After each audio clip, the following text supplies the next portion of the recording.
sang con hả? Mình có sửa luôn lại được không hay là mắc thay cái mới?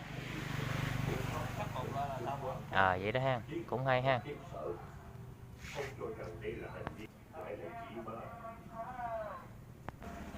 Ủa cái tiệm ở dưới là tiệm của vợ anh làm với đó hả?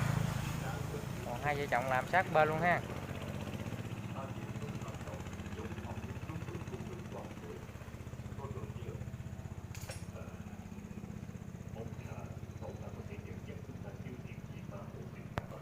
Này là bán máy cắt cỏ, máy xạ phân đồ cũng nhiều ha.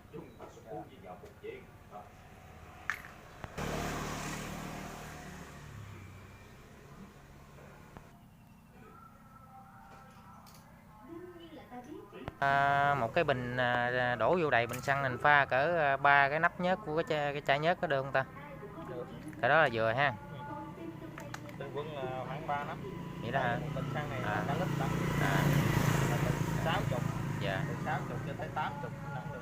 Vậy đó ha.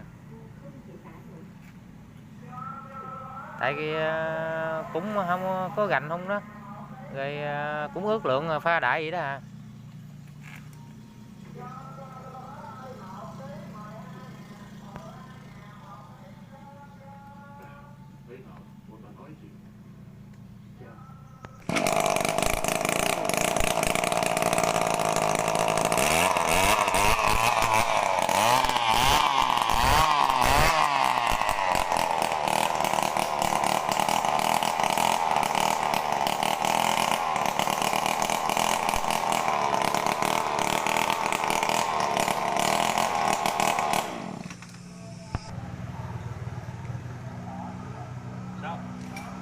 Trong đó hả?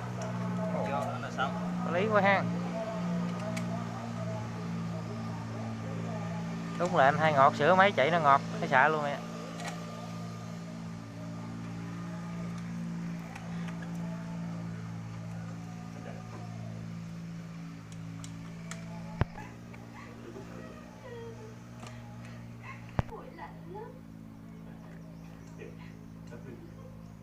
Ủa cái cần đó là nó tác dụng là để nó gung để cho cái dưới nó quay đó phải không?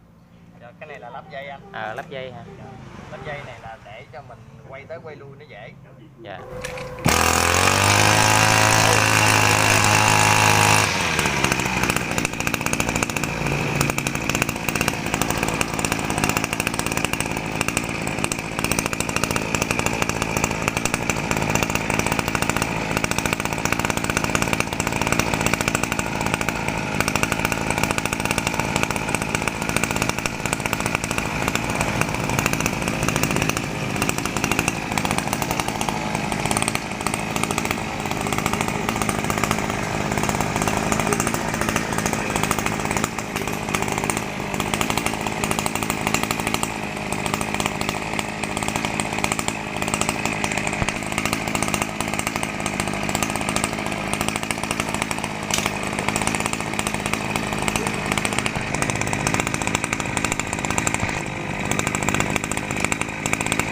Rồi, nhiêu vậy anh?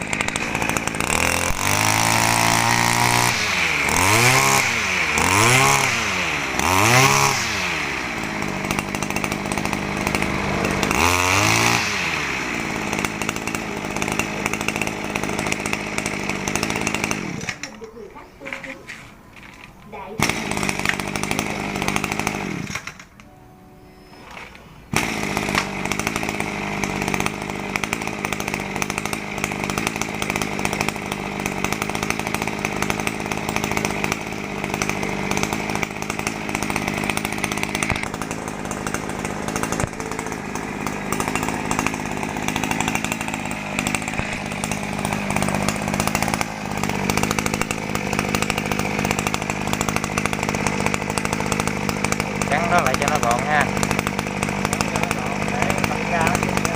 Vậy đó.